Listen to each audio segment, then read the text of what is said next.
Welcome to the deep dive. Today we're jumping straight into a really interesting, almost paradoxical due diligence report. We're looking at launching a totally new vehicle type called the internal combustion engine, or ICE. Right, into a market that's, well, completely dominated by EVs, electric vehicles. Exactly. So the question is, how could this, let's call it technically obsolete product, possibly survive? What's the angle here? Yeah, well, the report's conclusion is pretty clear up front. For mass market consumers, B2C, the ICE is basically non-viable. It just fails on too many fronts.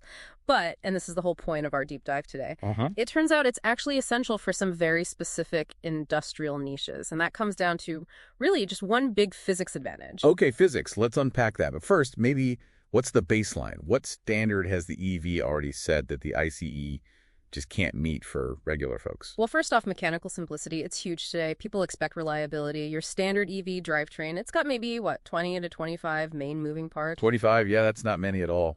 Exactly. Yeah. Now, compare that to an ICE. You're talking hundreds, sometimes even over 2,000 moving parts just to make it go. 2,000, wow. That's just asking for trouble, isn't it, in terms of things breaking? It's a massive mechanical liability. It feels like, old tech in this context, so many potential points of failure. And I guess that complexity hits you straight in the wallet, too. We saw some numbers on that. Oh, definitely. Total cost of ownership, TCO. Right. The data showed EV maintenance is really low, around 17 cents a mile, something like that. Yeah, about 0.171 cents per mile, give or take. But the ICE figures were higher, like 21, 22 cents a mile. That's right, 0.216 cents, 7.21 cents per mile. So you're looking at, 25% more expensive just to run the ICE vehicle. That's a big difference for any buyer, consumer, or business. And it's not just cost. Think about the user experience, the feel of it.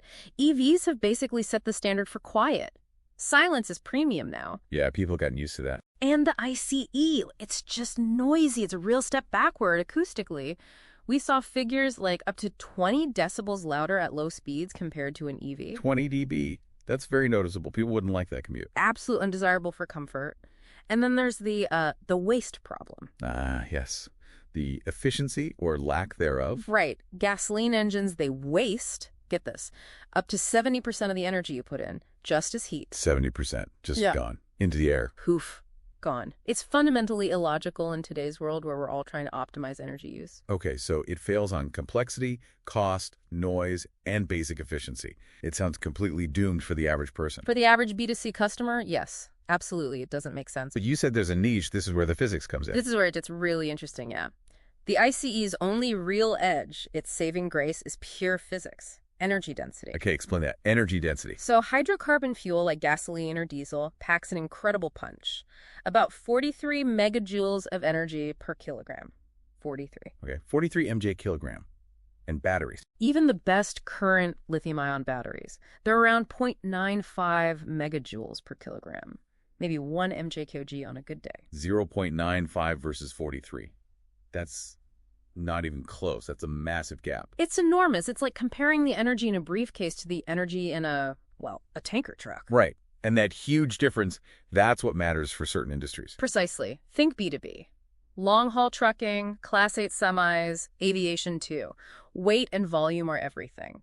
If you try to electrify a heavy-duty truck for, say, a really long route, 1,400 kilometers, the sheer weight and volume of the batteries needed means you lose something like 78% of your potential payload compared to a diesel truck. 78% less cargo. That kills the business model. Completely. The ICE lets them maximize payload, maximize range, make money.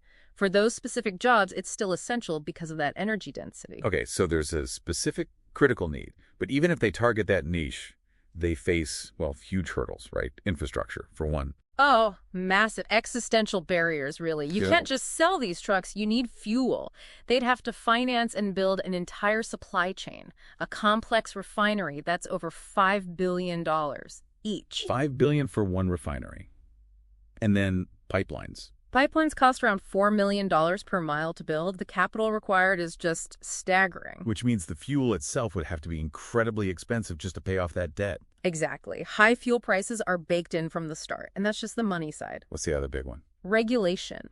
You're essentially proposing to reintroduce mass tailpipe pollution into environments striding for clean air. Think about the Clean Air Act. Right, you can't just ignore decades of environmental regulation. And the public health angle.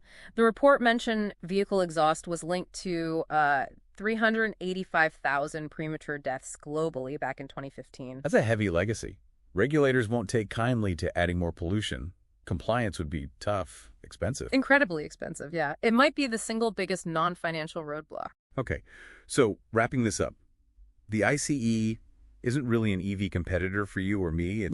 It's a specialized tool. A very specialized industrial tool, yeah. Its entire business case hinges on that physics gap and locking in big B2B fleet contracts, logistics, maybe aviation. They have to prove it's functionally superior for those heavy-duty long-range jobs. And even then, the whole venture is basically a huge bet.